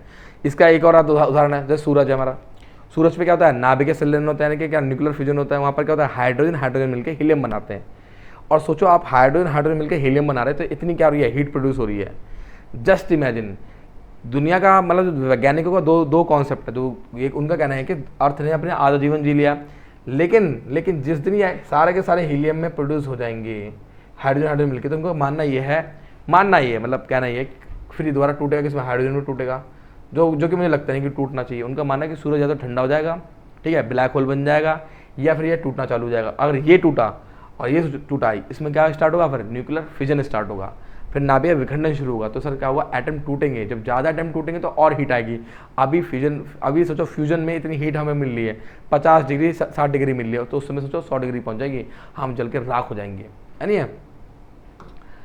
अच्छा नेक्स्ट देख लो क्या कर रखा है, need for conservation of resource. Sir पहला उसका लॉजिक क्या है sir, that is called high rate of consumption, बिल्कुल सही बात है, जनसंख्या जितनी बढ़ती आ रही है रिसोर्सेज उतनी तेजी से यूज है। दूसरा बच्चे क्या है, लो रेट ऑफ क्या रिप्लेसमेंट। सर लो रेट का रिप्लेसमेंट का मतलब क्या होगा, इसका अर्थ मेरे बच्चे ये हो गया कि यहाँ पर सुनना बहुत ध्यान से, यहाँ पर बनने की प्रक्रिया, रिसोर्स के बनने की प्रक्रिया तो सर कैसी हल्की है, लेकिन उसको यूज करने की प्रक्रिया क्या है, ज़्यादा है। दूसरी बात मेरे बच्चे क्या पे, लिमिटेड रिजर्व, बिल्कुल सही बात है। अब ये तो है नहीं कि आप लगातार यूज़ करते जाओ, जितना यूज़ करोगे उतना जल्दी क्या होगा, वो खत्म भी होगा। और तीसरा क्या बेटा, इफेक्ट ऑन एनवायरमेंट, बिल्कुल हाँ जी बिल्कुल सही बात है। जितना ज़्यादा आप ये लोग पेट्रोल कोल वगैरह यूज़ कर रहे हो सर, इसका कहीं ना कहीं नकारात्मक प्रभाव पड़ भी रहा है हमारे एनवायरमेंट में, देख सकते हो ना, ग्लोबल वार्मिंग बढ़ रही है नहीं है। लो जी लो लास्ट जी हाँ बिल्कुल खत्म होने वाला है। क्या है सर जी, इंपॉर्टेंस ऑफ एनर्जी। यार अब एक बात समझो, ये समझाने वाली बात नहीं है, इंपॉर्टेंस ऑफ एनर्जी क्या है सर जी, सिंपल सी बात है। आप देख लो रोजमर्रा की जिंदगी में आप यूज़ कर रहे नहीं कर रहे हो, चाहे व्हीकल्स हो, चाहे फैक्ट्री हो, चाहे घर हो, चाहे परिवार हो, चाहे कहीं पे भी जा रहे हो, तो आपको एनर्जी की जरूरत पड़ रही है। तो हमारे इंडिया के अंदर, इंडिया पूरे वर्ल्ड के अंदर किसी भी सेक्टर के अंदर इस एनर्जी की रिसोर्स की जरूरत पड़ेगी।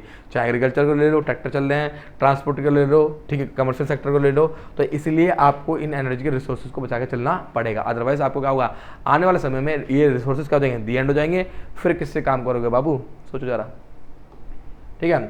और कुछ रास्ते दिए गए यहाँ पे एंड में, क्या क्या रास्ते हैं समझो ध्यान से, कि सर हमें करना चाहिए एनर्जी बचाने के लिए, हमें इन एनर्जी रिसोर्सेज को बचाने के लिए क्या करना चाहिए। अब देखो हर घर में गाड़ी है, हर घर में बाइक है, हर घर में क्या बेटा फॉर्च्यूनर खड़ी है, ऑडी खड़ी है, तो सर जी उन्होंने कहना ये है कि कोशिश करें कि ट्रांसपोर्ट व्हीकल का ज़्यादा यूज़ करें, क्योंकि ट्रांसपोर्ट व्हीकल एक बार में 60-70 लोगों को ले जाएगा। अगर वो 60-70 लोग अलग अलग व्हीकल में जाएंगे तो 60 बार क्या होगा, प्रोड्यूस होगा क्या, सोचो पॉल्यूशन, जस्ट इमेजिन। उसने क्या रखा, स्विचिंग ऑफ क्या, electrical device when not in use, बिल्कुल सही बात है।